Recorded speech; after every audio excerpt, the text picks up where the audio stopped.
Oh, come on. What do you mean roll 2 video? seconds. We're fucking killing ourselves out here, and you're going to be I ready. am too. I'm standing Should we right play by mood the music? door. Hello, everyone. My name is Nathan Scott Torres, and this is the Big Picture Podcast, the show where I share films streaming at home and in cinemas. Listen in, as I not only rate and review films, but try to create conversations within the ideas that films present. Please remember to silence your cell phones. Snacks will be provided by your pantry, so grab some popcorn, sit back, relax, and enjoy the show.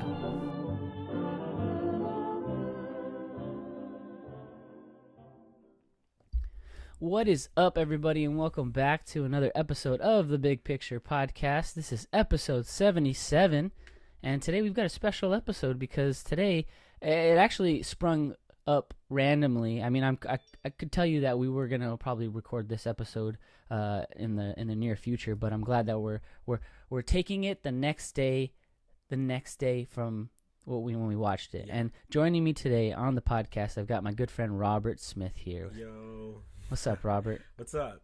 I'm glad to have you on here because you were just on not too long ago with Conversations with the World, so it's good that we're keeping the consistency here on the podcast visits. Yeah. And I'm really excited to be on this special episode of with the topic that we're discussing today. I'm still high as you are from last night. Yeah. Us watching it. I'm really excited to dive in what we're going to talk about. So I mean, just the overall, this is just only Endgame today talk, that's all that matters at this point. Avengers Endgame, that's honestly what we've been building up for the longest time, and the time is here. It felt so unreal yesterday because first off, to tell you a little bit of my experience of at the theater, I had a 10:15 viewing, and it was 5 of us that were going. And I get there as early as 7:30, to try to meet up with the guys. They had just finished eating and leaving school, and there was just no parking, no parking whatsoever. The parking was just ridiculous. We had to park across the street from Harkins, at the 99 Ranch Market, and super far, and we had to walk all the way to the theater. But all these families were doing it, so it felt so amazing to have that feeling where it felt I was telling the guys too. It felt like I was walking to a roller coaster. It was basically nighttime already, and I'm just getting all excited about this movie. Yeah. And at first I'm already up in arms, trying to oh man, I'm gonna have to wait in this line. I brought my Nintendo Switch, so I'm prepared, and it worked out, and it was so easy. Yeah. Our 10:15 showing. All we did was walk to the back of the theater where our theater was at, and there it was. People were already sitting down, and everyone was in line. So I just got to sit down the whole time and relax. Yeah. I mean, it's funny that you brought up the experience, the environment. When I went, I had the best parking. Somebody had just I was right in the front. I had imagined you felt parking in space and things it was crazy. A lot of people that just let our show.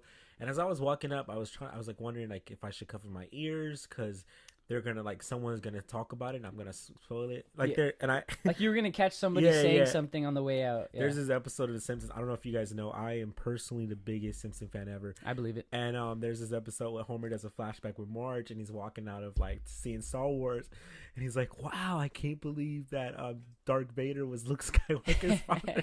And everybody was so mad. He's like, way to kill it, man. And I thought that was gonna happen to me, but it didn't. But once the energy just waiting for it, you just see everybody with their themed comic book shirts, and just everyone has posters. They gave out posters, and everybody was talking, and it was such a. They gave out posters. I forgot to ask for a poster. I got a poster. I could have put it in the background. Yeah, I have a poster. Jeez. It's actually in my car. I probably should have got it. You should have. We could have put it in the background. And I could have just kept it right after. Yeah, that's why I left it in my car. No, it was really, really awesome. I really liked it. You went by yourself, you said. I went by myself because I went to go see Infinity War by myself, and I had the best experience by myself. I went to go see it IMAX. I didn't want to see it any other way. When I got there, a girl was like, hey, I actually sat in your seat. I'm with my family. Is it okay? And I was like, yeah, I can sit right there. I mean, we just started talking, and then she was saying that family members like, we're so hyped to see Infinity War, and I next thing you know, they gave me their whole bucket of popcorn because they had an extra one. What? They were like passing me candies. It's like, yeah, we snuck these inside. I snuck and we candy were just in. like, yeah. We were just like, honestly, the environment, the energy of the crowd was so good. I just love a hype crowd, and it just reminds me of like when Pokemon Go came out, how everyone, you didn't really know each other, but you can go up there and talk to them because you had a common interest. Yeah. And there, when you go to that theater, everyone just had a common interest for the movie, and it was just a really good time. I'm glad I went early. I got an experience to talk and socialize with people about that, so it's pretty perfect. Yeah, I mean, I guess you could say that with both, you know, Game of Thrones and now Endgame. You know, you could say that, like, you know, it's great that these, it shows how great these shows are and these films are, that even like a person that you don't even know can, you know, can spark up a conversation like, oh, who are you here to see? Spider-Man, like, oh, you know, like, oh, what did you think about like him not being in the last one? Like, you know, like this, like, you know, it just starts up all these conversations. And it's beautiful. And look, I'm wearing the same shirt I wore last night.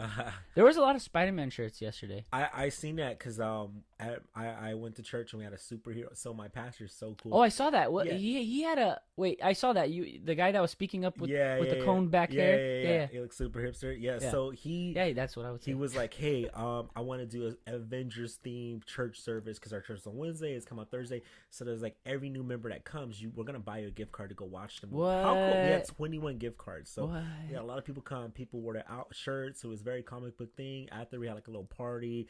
You know, it was really cool that how hyped.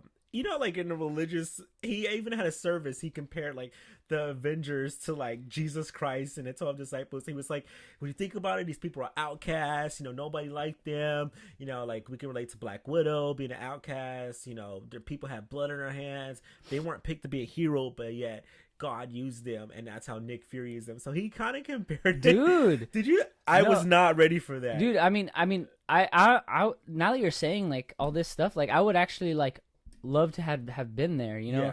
And you know, knowing me, like, you know, just wanting to have been there just to like hear like the way that this guy is, you know, putting perspective into two different, you know, themes and stories, you know. So that's pretty amazing. It was definitely like pretty amazing experience, like to kind of like go from there to that. And then after watching it, oh man, it was where should we start? It's just tough because like there's so many you know, things I want to start off with, you know.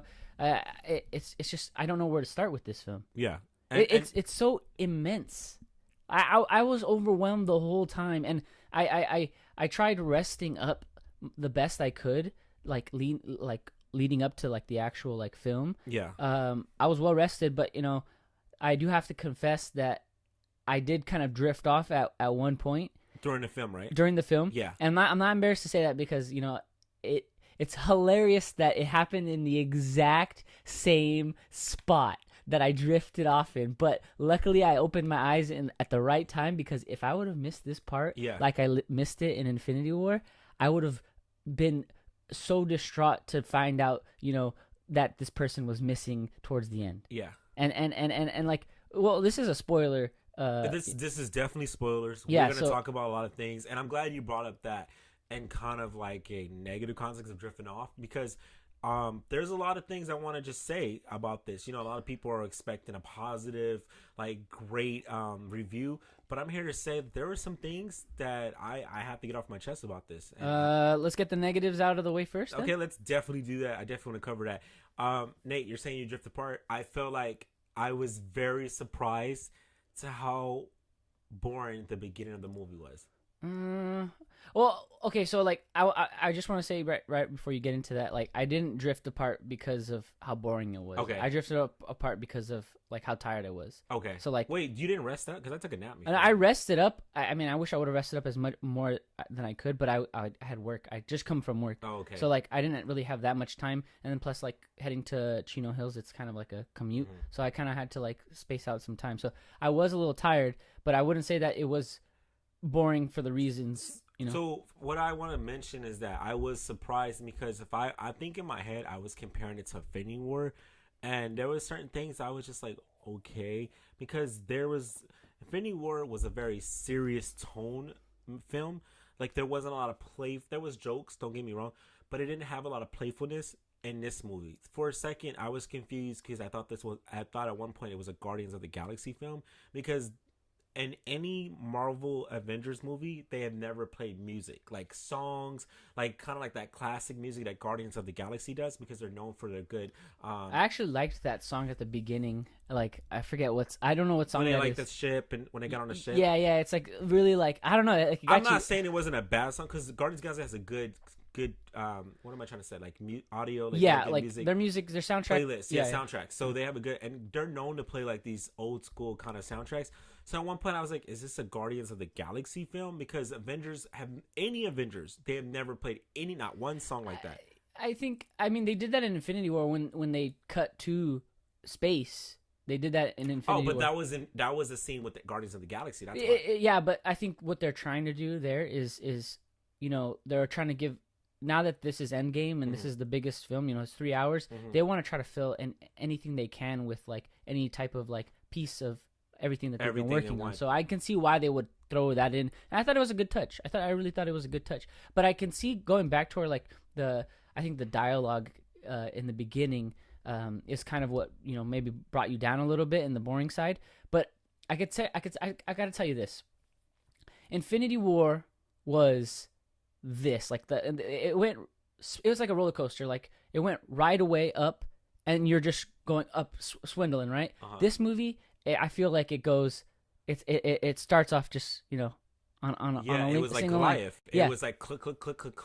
It was a long clicking, but like I think I appreciate this, that it takes a while. Like I think the us as viewers, we have to kind of appreciate the build up. Like we're expecting everything thrown at us at the beginning, right?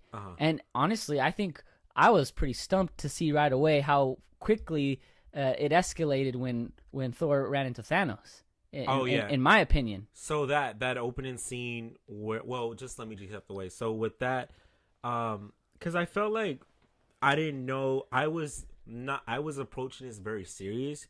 So I felt like I wasn't really relaxed to kind of enjoy the comical scene, because I was just like, I felt like they were making it, there was a lot of jokes and there was a lot of like funny scenes.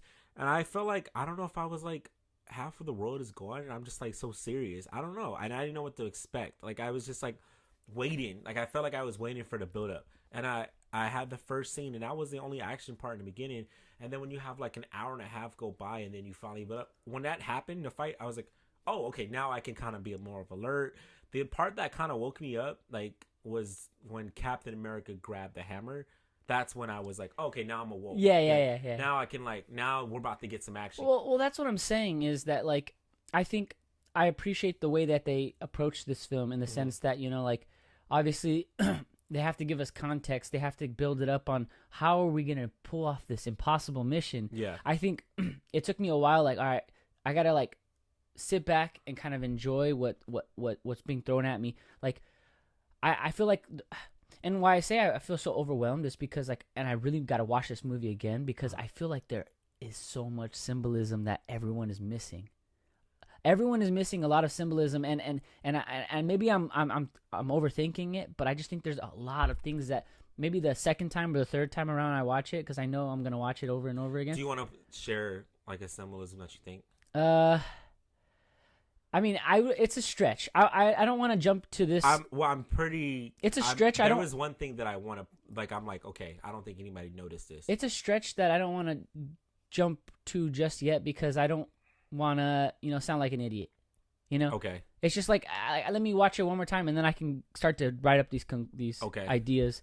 But so when I guess when I was sitting there comparing it, I was just like, wow, but Infinity War had like a lot of action scenes. There was a lot of fight scenes. That's what I was expecting. With this one, we just had one in the beginning where Captain Marvel came in there and she showed why she's an Avenger. I mean, man, Thor was not having it. He was like, this isn't a game. He took him out. I mean, it was pretty amazing, that whole beginning. Yeah. That's the Avengers we're waiting for. No, and like, okay, so like, okay, and you're rejuvenating me here, because like I said, like, this is an overwhelming film. And like, I'm glad that we're doing this podcast, like we slept in, and now we're just collecting our thoughts. But just that whole buildup of everything, happening so quickly, where, like, he leaves that last message. You see everything from the trailers in the beginning, you know, like kind of giving us all these little like, you know, the message to Pepper, Miss Potts, right? Yeah. And then just like, you know, that's like bright light like shining upon him and saving him, and then it just happened so quickly too. Like, did you feel like I feel like a lot of fan theories came true? As I had read so much and talking in conversations about fan theories, it actually every fan theory or I've had a conversation I had about what's gonna happen actually came true. Except for if I'm jumping towards the end a little bit, and this is a reach. Oh, that was a big surprise. That was a big whole surprise. Scene? Yeah. Yeah, because just like everyone thought Bucky was gonna be the next Cap. Oh yeah. As far as like the flag, getting the just the what do you say when something gets like when you get I know what you're trying to say. Yeah, passed. It was passed. It's just it was passed on the shield. Was passed on to the. I totally thought that too, but I mean I'm not mad at it. Yeah. I see a lot of things that Marvel was trying to, you know, like give everyone their moments, in the sense that like, remember the scene that made me really happy was when all the women of Marvel just. Okay, well let's slow down, because I don't want to go into that yet. I know you don't want to go into but it, that's something we're definitely going to talk about, because I know that's exactly what you wanted to talk about earlier. I knew it. Goosebumps. I knew it, man. So it's just, and I just want to wind up, just finish, because my thing is, like, I guess the whole time I was sitting there, I was thinking about, like, there wasn't enough action, because I'm thinking about Infinity War. They had, like, these, you know, like, a roller coaster, but they kind of kept me hyped. This one, I was just like, oh, my God. Like, we're going back to time, and I felt like, why does every Avenger movie somehow has to go where they always fight each other? Have you noticed that? In the first one, they fought the Hawk versus Thor, and they kind of fight each other. There was Iron Man, Thor, and Captain America in the first one. The second one, you have Scarlet Witch turning them against each other, fighting.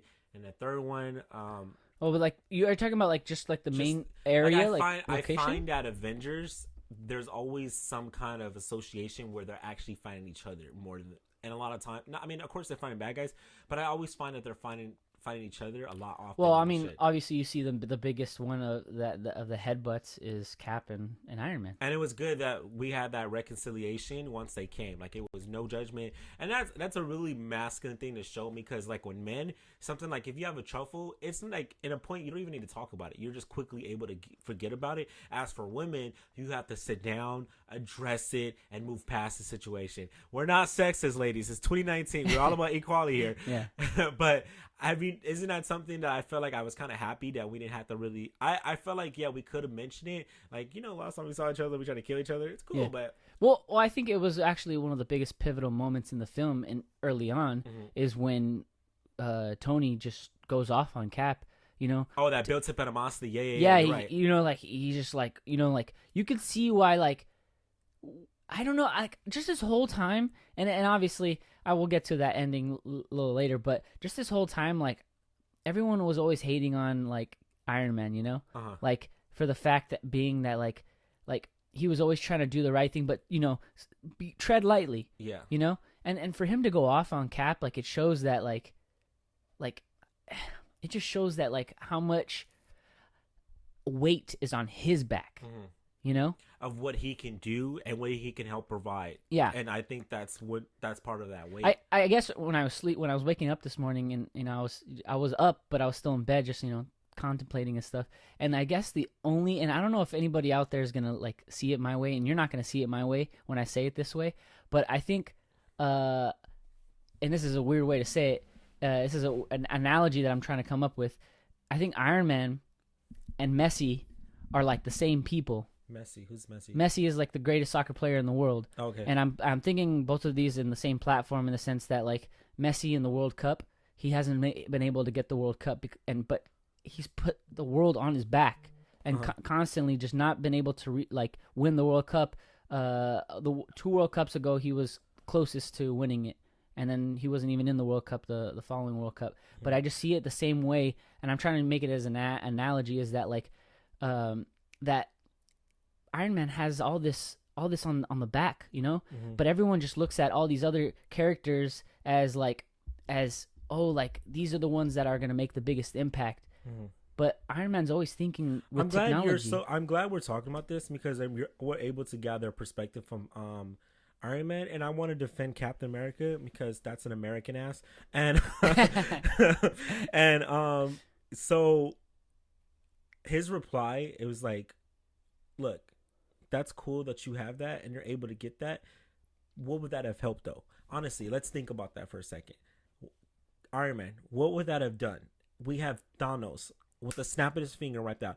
Yes, but you want to bring that comes with so much power. People lose their sense of security, their sense of privacy. There is a sense of controlness, and that is not freedom. That is not where he felt that contagion of security. That becomes almost like a prison. I know if you think about it. And Captain's like, what would that have done? And also the way he replied, and this is why Captain America is a leader. He's not emotional. He's not quick to do these, like, rationally think that, because Iron Man is very narcissistic, and he's also a little unpredictable because he leads with emotions. Yeah. I'm very emotional. Being emotional is not a bad thing because you are more empathetic than an average person, and people kind of overlook that quality that comes with being emotional. There's nothing wrong with that. But it's the time and place of how do you use to express your emotions that helps define who you really are and how you become, how your character is defined. Captain America was like, even his response, he's like, Tony, that wouldn't have helped. Like, how would that help our society? Like, that's just going to bring control. And on top of that, there's nothing we could have done. Like, if that would have happened, we would have been in this, like, world of imagine robots, and, like, it wouldn't have done anything, and everything would have been done in a snap. And he was just like, I love that his response is like, you can say what you say, but how would that would have helped? You know?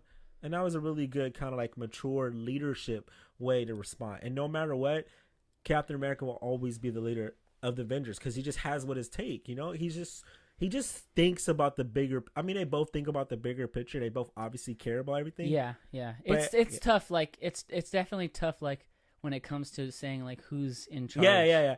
It's definitely something that we can go back and forth with, but definitely, it was really cool to see that those two kind of go at it for that moment, but also just thinking about, you know what, it's not about that, we have to help that. And to see like there is a scene where Tony Stark has a daughter, and that was something I don't think anybody expected. Yeah. And that was beautiful. And that was cool that, you know, they gave a quick hint of Miss Potts' mask. Oh yeah, they did. Yeah. Like that's Mom's mask, you know. Like I actually seen that costume she was wearing before anything. I think that was like a big leak like before. Yeah. And I was like, oh okay, because I seen that, and then I just love that it just brought the softer side. And what'd you think? Sorry about cutting you off, but what'd you think about that scene where Cap is, you know, in a circle with like, you know, like just speaking to some of the surviving like Americans, and they're just having that conversation. It's kind of like an AA meeting type of vibe to it, but you know they're just talking about like them.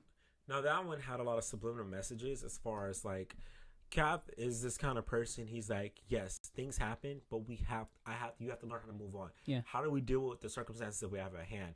And I thought that was really good to kind of compare to everyday life situations. And before I lose this thought, I want to connect that scene with the end scene where he comes back and he hands, you know, the shield to Falcon. Okay, wait. Yeah, you're right. Oh god, I get this. It's because like I kind of like combine those two, like those scenes, because you know, like you say, Cap, he has life experience. He's been through it all, and he's cursed with, you know, like not even aging. You know, so like I really appreciate, like, you know, like that it's him that's, you know, like talking to these humans like, that are not what is it saying, immortal, right? That they, like, you know, like they can perish. You know, he's you know stuck there, like just been handling his Captain America duties for so long. Yeah. And I had some text messages from my friends in the morning, like come on, Cap, like why'd you leave like that? You know, like why'd you do that? Like, go back. Actually, personally, how do you feel about that? Okay, and this is where I was gonna say like how I feel about that, because they were like a little upset with like Captain America, you know, leaving his duties, in the sense that, you know, that's kind of like a bitch move in a sense. I'm happy with it. I'm very content. I'm content because, like, I think he's doing exactly what Thanos did in Infinity War. I think it's beyond that. You guys have to understand, like, at the end of the day, he's a human. He has his own life to live as well. Yeah. I think for him being able to live 2 lives in one was amazing. He's definitely done what he's done for his country and for people on the world, being a hero. But yet, what about at the end of the day, him being happy? He sacrificed so much to help so much. And now that he was able to see the outcome of being done, he was like, I'm going to help. I want to just take care of myself. But not only when you think about that, him to be with Agent Carter, like, they genuinely love each other. Like, she found to really grow to like the courage that he has.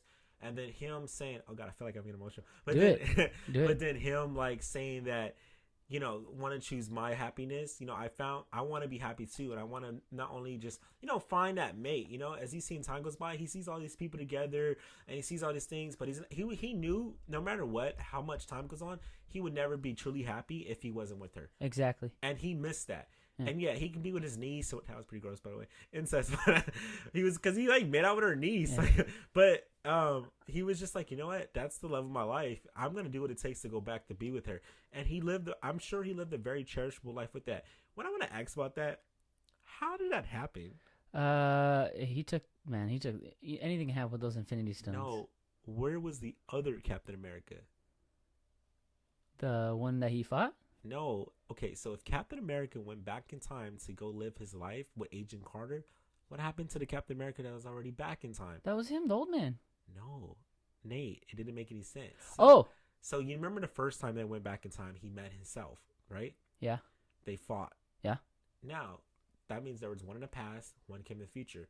If that was the Captain America that came from the future and went to the past, where was the other one at? Well, then you have to kind of think about the logic that Hulk said earlier. He was like, he said, I forgot what the lingo was, but they explained kind of what happened. Oh, the butterfly effect? Yeah, they explained to what would happen. Is that why Nebula didn't die? Exactly. That's what I'm trying to tell you. That old man is Cap. So because the butterfly. Okay, so for those who know what the butterfly effect is when you go back in time, and he saw himself, so that automatically just ruins a lot of shit. So we can say the butterfly effect isn't necessarily accurate. Well, we don't know.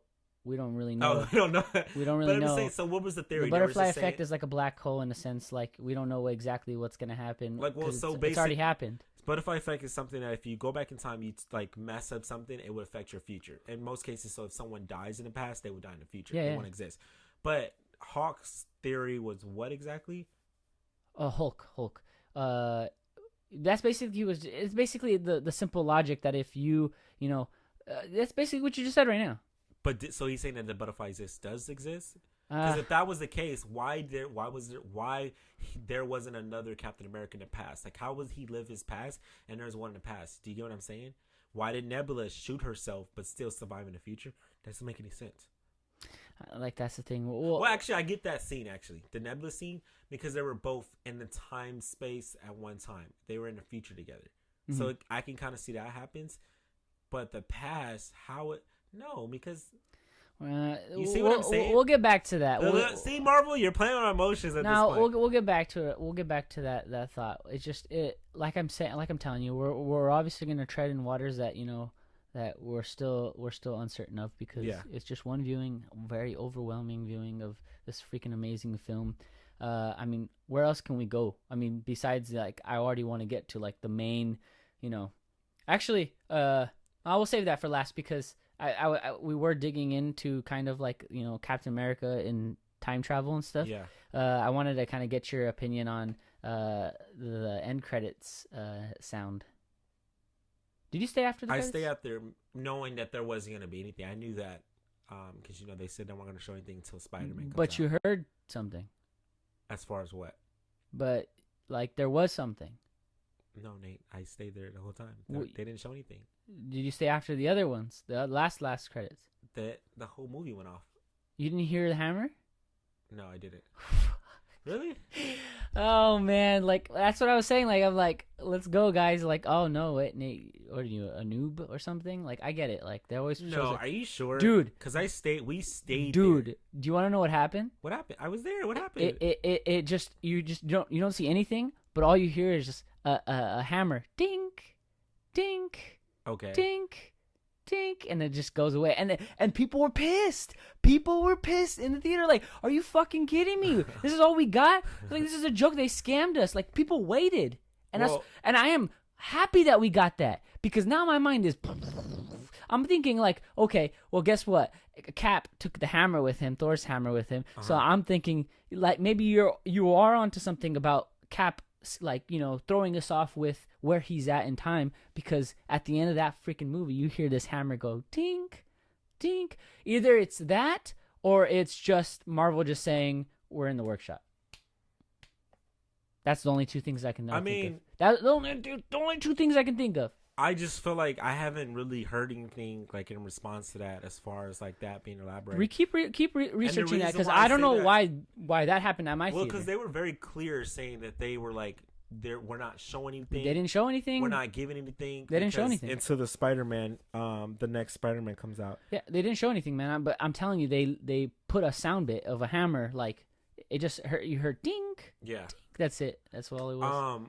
So yeah, there were that was really interesting. I mean, just like, yeah, like Captain, everything was good. I love seeing in the beginning just our heroes trying to make change, you know, just trying to do what they have to do.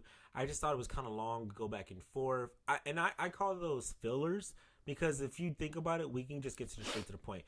We want Thanos. We want to go get him. That's what they did. When you really think about it, how are we going to fill these 2 hours to end the series? What are we going to do? Let's talk about Thanos. Let's talk about him. Because like obviously, like, it was a weird, like, I don't know, like, for me, I enjoy Thanos in Infinity War a lot more than here. I felt like he was a little bit, I don't know, maybe I have to watch it again, but like I just felt a little bit more intimidated by Thanos from Infinity War than in this film. I mean, maybe it was because of that sudden decapitation and arm, you know, chopping from, you know, that Thor kills him in the beginning, but I just wasn't intimidated with the Thanos of the past. Right? The past? Yeah, the past. You can say that. Yeah. Or we can just say Infinity War. Well, yeah, in Endgame. It's just like, you know, he had so much armor on. He looked cooler. Yeah. But I just didn't feel that intimidation. Well, I think because we've seen a vulnerable side of our villain, I think we just know what we're capable of at that point. Yeah. When we had Infinity War, we didn't get to see that at all. Yeah. We seen him beat up a Hulk and pick him up and slam him. That's why we were just like, oh, yeah, let's just sit down. Yeah. So with that, that's probably the reason why, you know, you probably have that, like, he's not all that. But I just, one scene I kind of hated, and it was just such a drag, was when when Black Widow died. Okay. So I don't understand. So they were like literally fighting to like die. There was like not once. So one pushes out the shit, one puts the other way, one pushes one out the way. Yeah. Then one shocks one, and then one trips one, and then they save each other. And then... no, because then at that point he finally. So that's 3 times of them tossing. Yeah. Then he finally jumps. She wasn't even done. Then she jumps. So at this point, I go into the movie and I say, okay, guys, it has to be one of you guys. I'm going to flip a coin. Because at this point, it was like back and forth. Yeah. Like for about 10 minutes. And I'm just like, okay, can one of you guys die already? Yeah. And then she just died. How do you feel about a death of an Avenger? Like, did you expect... First of all, who did you expect to die? Okay, so first off, I to start off on that scene, so this is the scene I was talking to you about that I started drifting off on, right? Okay. And this is the scene in Infinity War that I drift off too. So the death of Gamora, in what is it, Vormir, right? It's called Vormir, and I drifted off more in that movie, but this one I you know, once I saw that what was going on between both of them, between Hawkeye and Black Widow, I that's where probably it started sparking me in the movie, where I'm like, okay, wake up, like, oh my God, like, are you about to lose the love of your life right here? and yeah, I teared up a little bit in that part, because, you know, she's very important, you know. Oh yeah, she's always been the love of my life, you know, like, and gosh, like, it left me empty in the end, because you don't really see you know, a last goodbye with Banner and her. Yeah, and then he says at the end, he was just like why is this happening? And it did kind of like, it is very unexpected, because I didn't see Black Widow, all people just dying, but I did not expect her. But I mean, if I think about it now, losing her as an expectation, like she said it, like she came from nothing. She was like wasn't she like an assassin? Black Widow's a she was deadly assassin. She was an assassin from the beginning, and she ever since joining the Avengers, it's changed her life. And she's like she said it. She said it. Basically, she gave her speech, and it showed. And I think it goes back to that scene where I kind of teared up because I saw. Actually, maybe that's where I started to think like. I started getting suspicious of something where she has that meeting with Rocket, Nebula, and War Machine, Don Cheadle, and they're all on holograms. And she's done with them, but the War Machine stays up on the hologram, and then like she's eating something, and like you don't see her expression, but I felt her expression, and then she looks up, and you just see her eyes just like super watery, and War Machine just like he knows like the emotion that's going through this like. But I think Black Widow is what you call a real hero. Like she has that Captain America mentality. She's like they're the kind of people that would do whatever it takes, like whatever it takes. And I don't bring a certain person in that topic when I say because with Iron Man, he hesitates. He thinks about his needs before that. Like he thought about he has a kid. He was happy. He was like, I'm done with you guys.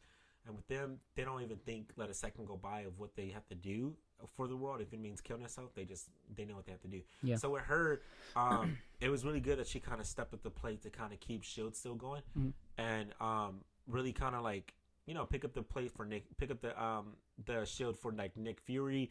She put the plate where he was gone. She was doing what she had to do, make sure that the world is still good. And then for her.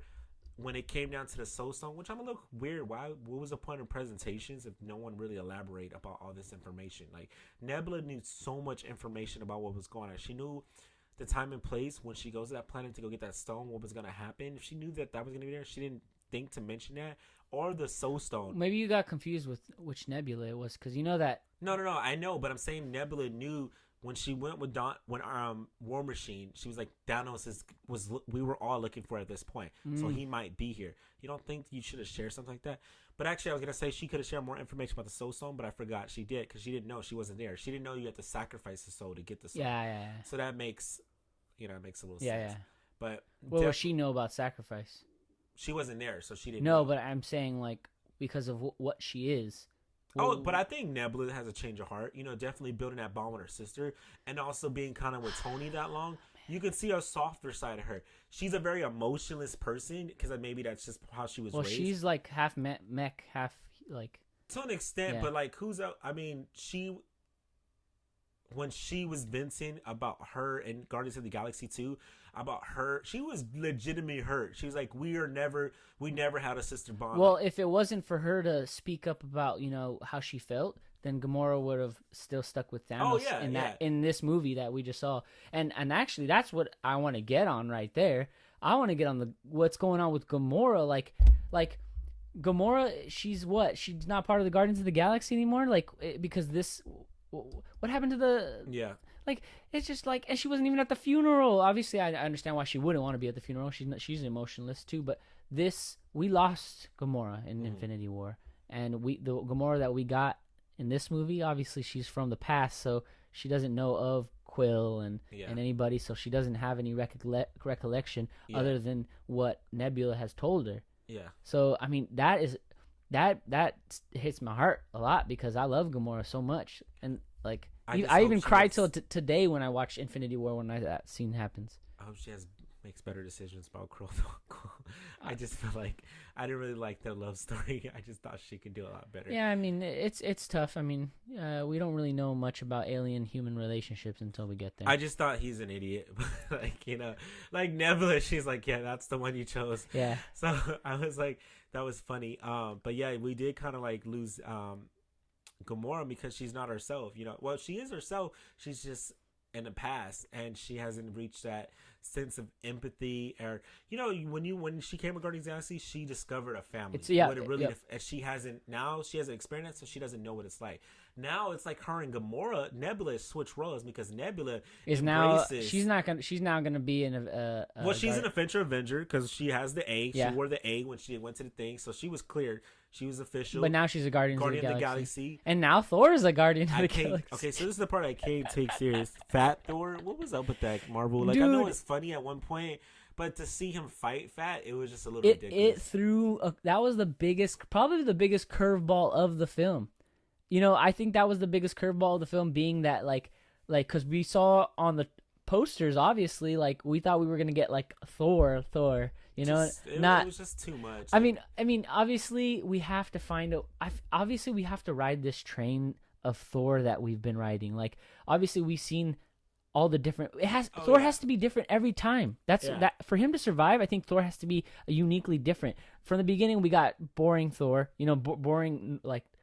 What is it? Original Thor, because obviously he does nothing of Earthlings and stuff like that. And then it starts getting a little bit more, lenient with Ragnarok. He's a little bit more loosey goosey. Yeah. And Infinity War, he goes freaking ham. And then that's probably his peak. But this is my thing. Like, it's funny to a point. Like, I didn't think they need to put him like that through the whole movie. Like, he was fat, he was so out of shape, he was a drunk, and I just understand that we all have problems, but at the same time, now we have this reputation of him and it's being on him, and I just thought it was a tad bit unnecessary. Like, they could have really like brought him back, or just I don't like to know that we're ending a series with this guy of a hero. Not even ending, but we're ending a series of Phase 3 with Avengers with a fat Thor, and that just threw me all the way off. I think they did that.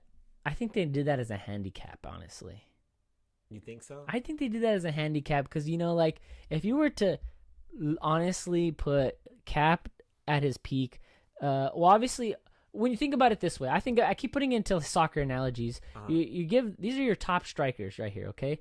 You got Cap as your center striker. Mm-hmm. You got Iron Man as your left wing, and then you got Thor your right wing. These are the three that obviously are the staple of the Avengers, because these are the almighty ones, right? And if you think about just what's going on with them in their lives right now, or in the movie, Iron Man not 100%. Obviously he's not, like, he's getting older, and he's not, like, I guess in this movie he's just really frail. It just seemed very frail, obviously, since the beginning.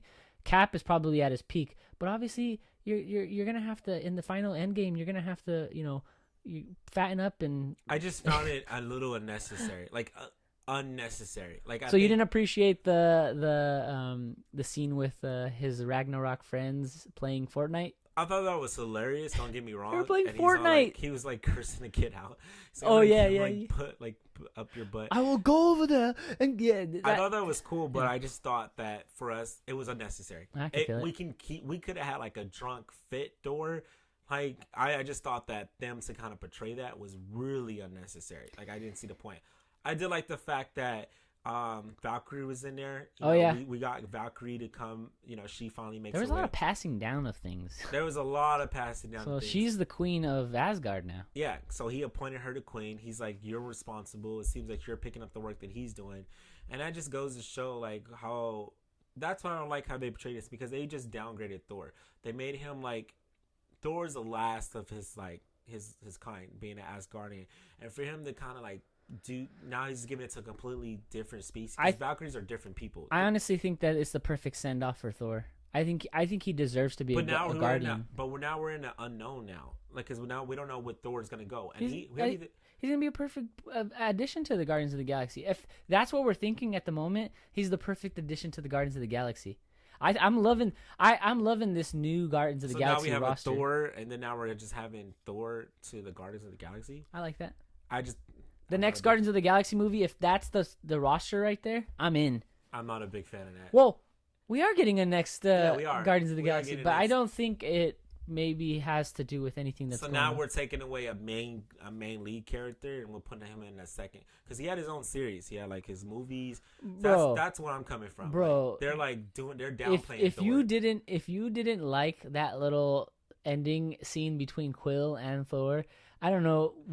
That's gonna be like a buddy cop movie or something like that. Like, they're like trying to play down like this hero, this legendary thunder. He is a thunder god. Now he's in the back of a beat-up spaceship. This is what following these people. This is what I'm saying now. But like he in Infinity War, he traveled with these guys. He has a good rapport with them. He has a good chemistry with them. He had that with the Avengers, but now they're like downgrading him. Honestly, I think he fits in way more with the Guardians of the Galaxy. You think so? Yeah. Are you kidding me, Robert? What the heck? Robert. ever since Thor entered the Avengers, he's always been like serious. No, he's been serious, but he's always been like how do you say like obviously the oddball out, you know. He's always been like obviously the one that sticks out, like with his English out more accent. than a green guy that turns into a monster. When it comes to like his language and where he comes from, he was always the outsider. I don't feel like that, Nate. I'm gonna defend that. I feel like he was a good place. We had see, this is my thing. When they take the sense of seriousness out of context of a serious person, and then they just completely flip them into a comical aspect, that's what I feel like that's a sense of discredit. Like, you're discrediting the character, and we're taking this legend of a thunder god, and now he's not even an Asgardian no more. He's passing the torch to a Valkyrie to watch over the remainder of his people. One, you're not even seriously taking, like, I just don't like that. It's like you're kind of just like copping out. Like, I feel it. You need to man up, son. Like, you had this deep conversation with your mom. Like, and then on top of that, we put him on a mission. Yeah. We put him on a mission to do one thing. He didn't even do that. Yeah. Don't talk to anybody. We told you not to talk to anybody, which is cool because his mom comes from, like, you know, she knows things. So that was intense. That was good. And I'm intense. happy they were happy to have. He was able to share that moment of him losing his mom, to have that intimate moment to kind of rekindle, and she knew that he wasn't of this world or this time. The time. Yeah, so that was really cool, and I like that's what's cool. We had a lot of